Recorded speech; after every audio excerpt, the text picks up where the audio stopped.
The Great Sortation, or as one blogger calls it, the Great Schism, has now gone mainstream. The New York Times talked of new laws driving red states and blue states apart, but it also talked of people moving to states with laws they like and neighbors on the same page. Has the country taken a road to a formal split? Good morning, ladies and gentlemen. This is another Declaration of Truth from your host, Terry A. Hurlbut. This video will be longer than usual, and in it, we're going to review the New York Times piece, look at further evidence for a great sortation already taking place, including a famous 18-year-old meme, and stick with me to the end, where I'll tell you where this great sortation might lead, depending on what certain parties decide to do.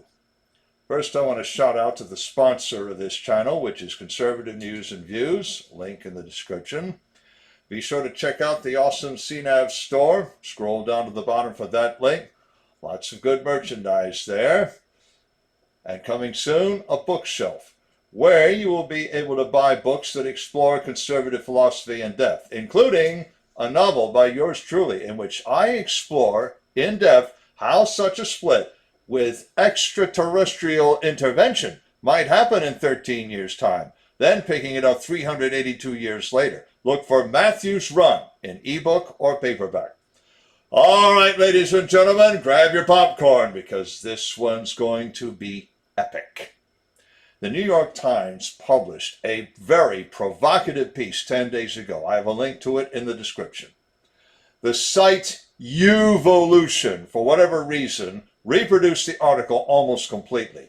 Two apparent leftist blogs called Political Wire and the Schwartz Report have links to it. So does the more conservative blog Get Religion. Briefly, the Times makes this point. The great lefty firewall that was the Supreme Court under Chief Justices like Earl Warren and Warren Burger has collapsed. Though John Roberts can't make up his mind where to come down, 5 of his colleagues have. Call it the Thomas Court, with Clarence Thomas as acting Chief Justice, with Justice Alito, Barrett, Gorsuch, and Kavanaugh joining. This also is the real reason the Democrats want to remove Clarence Thomas from the bench through impeachment, but I digress. This Thomas Court is considering 2 cases from Texas and Mississippi that could result in a reverse on Roe v. Wade. Justice Thomas said, for the record, that the court erred in that decision. So as these 2 cases go toward oral argument, at least one Democratic governor, Gretchen Whitmer, has filed suit to force a strike down of a law that would automatically come into force and effect should the court overturn Roe. She can't just ask for a repeal because she faces a Republican legislature. But Democratic legislatures in California, Colorado, and elsewhere are codifying a right to abortion. But abortion is not the only hot-button issue. Republican legislatures have already passed, and in most cases governors have signed, new laws on election integrity. Democrats cry, voter suppression. So they are likely to pass laws to codify practices like unattended drop boxes and ballot harvesting, for which too many governors gave executive orders during our bout with the virus that shall remain nameless. If, as most patriotic Americans suspect, those practices are why we have a President Biden, those legislatures don't want a repeat of that in midterms or especially the next presidential election. For their part, Democrats realize this unfortunate fact, or maybe their big fat mistake. The flip of the presidential election had very limited effects down ticket. In 2021, Democrats used that to prove Biden didn't steal the election. But I'm sure Nancy Pelosi must have wanted to strangle whoever arranged to stuff those drop boxes and undervoted so many of the ballots that the country effectively voted a split ticket.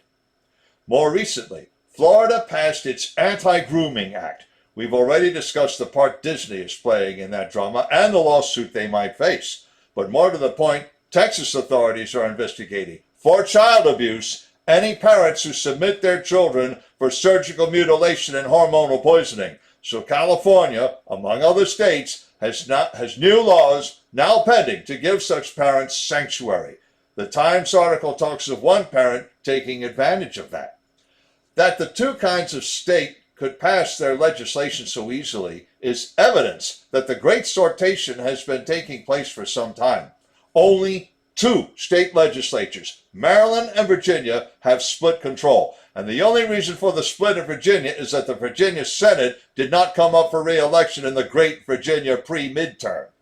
Of the other legislatures, Republicans control 30 outright and Democrats the remaining 18. And Republicans are about to sweep Congress. That is, unless this administration suspends elections. With big tech platforms censoring conservative opinion and big companies siding with the left, a parallel marketplace is already forming. Left-wing people can't seem even to have a civil conversation with the rest of us. The New York Times seems to think they're now moving to places where they don't have to.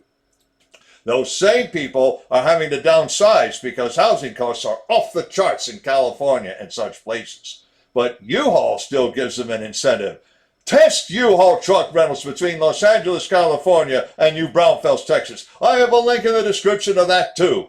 It now costs about 3 times as much to rent a truck to move to Texas as to California, which shows you that plenty of people are moving out. And those people aren't taking their blue state politics with them. The Los Angeles Times scornfully cries good riddance on California move-outs. They wouldn't do that if the move-outs were voting blue. Leftists have expressed a fear of a great sortation since 2004, when George W. Bush beat John Kerry. Someone on a site called Yak Yak drew a map of North America, except for Mexico. On it, he colored in the United States of Canada in magenta. It contained all of Canada plus the states of California, Oregon, Washington, Minnesota, Wisconsin, Michigan, Illinois, New York, New Hampshire, Vermont, Maine, Massachusetts, Connecticut, and Rhode Island. These, plus Hawaii, which his map did not show, were most of the states that Kerry carried. Every other state he colored in blue-green. He then called this aggregate, come on, you know this one, Jesus Land.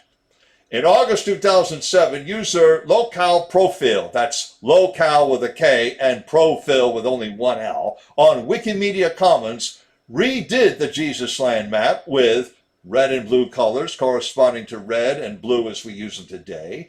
Hawaii added in blue as an inset, and Pennsylvania, New Jersey, Delaware, and Maryland in blue with the other United States of Canada states. In that same month, he then produced such a map with Alberta province joined to Jesus Land.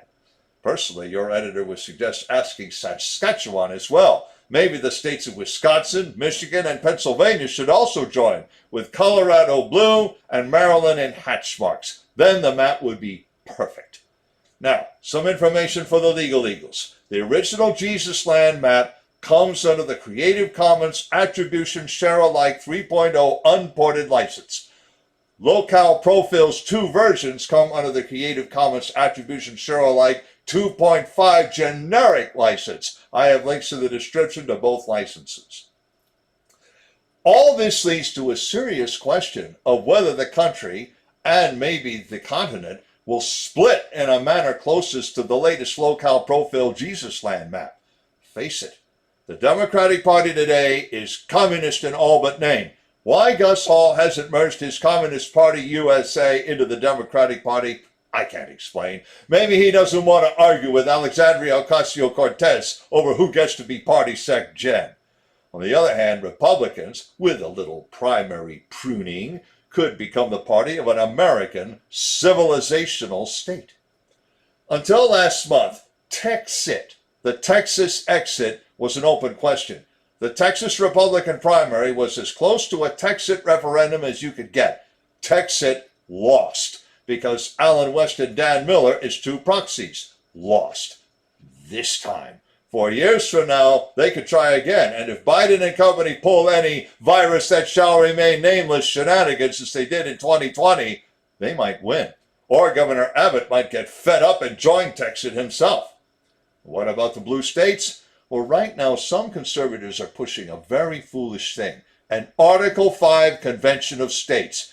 If they get 34 states, bet on blue Darth spooky dude Soros hijacking enough state delegations to rewrite the Constitution. They'll call it a Charter for the North American Polity. In that happy camp, you really will own nothing and be happy. Their laws will allow abortion on demand and even infanticide 30 days after birth. They also will plan to intervene to groom children for alternative lifestyles, including surgical mutilation and hormonal poisoning. And then this runaway convention will end their new charter this way. The ratification of this charter by 10 states shall be sufficient to establish this charter among those states so ratifying the same. First up to join, California, Hawaii, Oregon, Washington State, Illinois, Massachusetts, Connecticut, Rhode Island, New Jersey, and Delaware. Then Allen West would step forward as president not only of the Republic of Texas, but of a confederation of all states who don't join the North American polity. Actually, its first Director General, AOC, will want to call it Nuevo Aslan.